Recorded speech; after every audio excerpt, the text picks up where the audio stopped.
Assalamualaikum warahmatullahi wabarakatuh. Perkenalkan, nama saya Lani Aditya dengan NIM STE 2022026992 dan rekan saya ada Eka Wulandari dengan NIM STE 2022020761 dan Aritri Utami dengan NIM STE 2022026337. Di sini kami akan mempresentasikan laporan pembuatan aplikasi laundry menggunakan metode waterfall. Yang pertama ada bab 1, pendahuluan yang bersihkan profil perusahaan. Laundry Semerbakwangi merupakan usaha mikro kecil dan menengah atau UMKM yang bergerak di bidang jasa laundry yang didirikan pada tahun 2020 oleh Ibu Sukma Ningrum yang berlokasikan pada Jalan Jenderal Sudirman nomor 25F depan Alfamart Jatinegara Purwokerto, Jawa Tengah.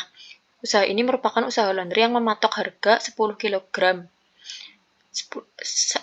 per kilogram. Usaha yang ditawarkan Laundry Semerbakwangi berupa jasa mencuci dan menyetrika baju, celana, bed cover, spray, gorden, boneka, jaket, selimut, dan lain-lain.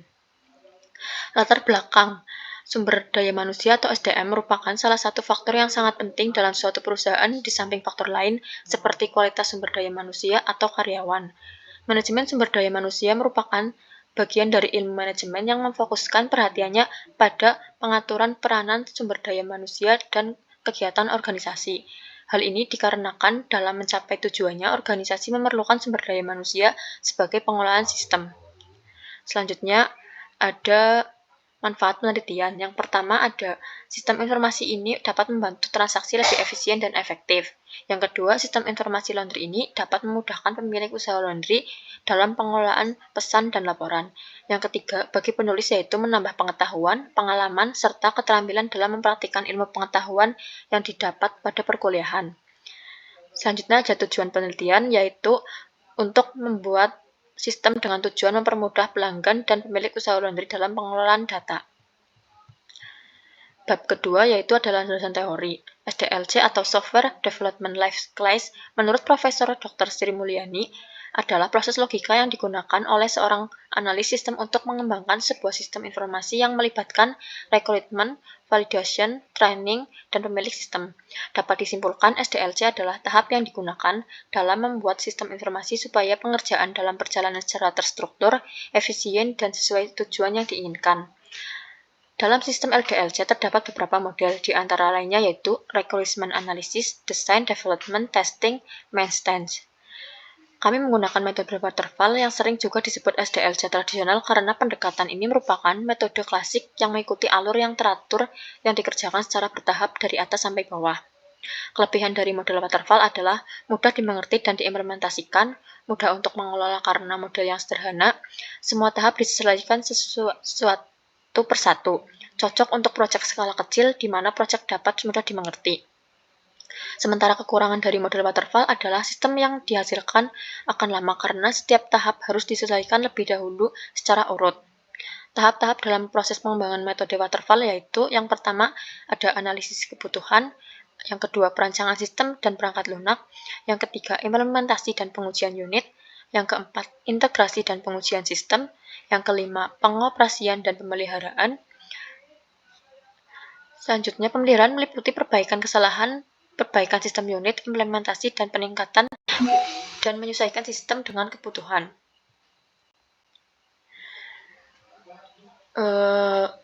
UML adalah sebuah teknik pengembangan sistem yang menggunakan bahasa grafis sebagai alat untuk pendokumentasian dan melakukan spesifikasi dalam sistem. Yang pertama ada use case diagram, class diagram, activity diagram, dan flowchart.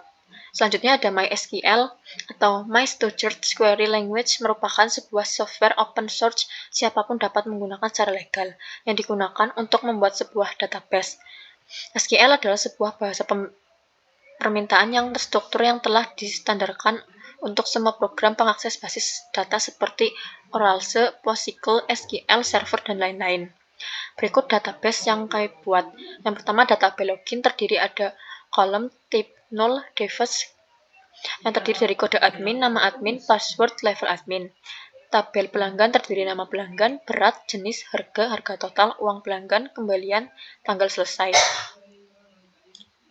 Yang selanjutnya bab 3 akan dilanjutkan oleh Aritri Utami.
Ini adalah hasil aplikasi yang kita buat.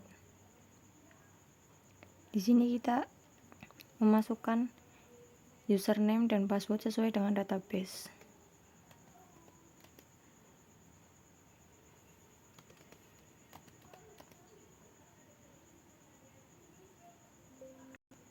Jika login berhasil, maka akan muncul notifikasi sukses.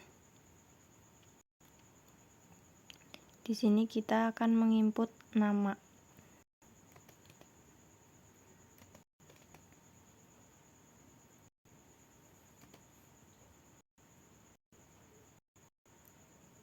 Di sini kita akan memilih jenis laundryan yang dilakukan boneka.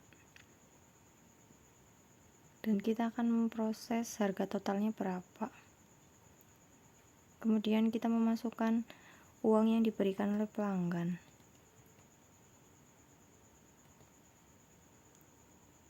Kita akan memproses kembalian pelanggan. Di sini juga kita akan memasukkan tanggal selesai. Di sini kita menyimpan datanya dan memunculkan pada hasil data. Jika data berhasil, maka akan muncul notifikasi sukses. Nah, di sini sudah muncul datanya.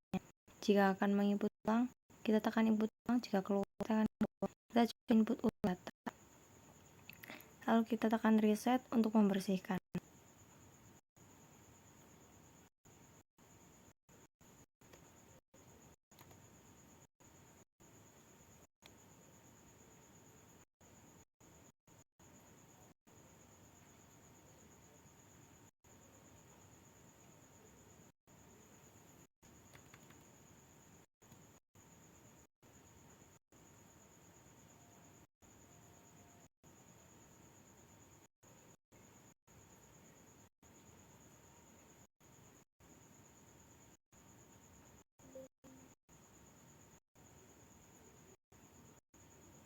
Nah, ini sudah muncul semua.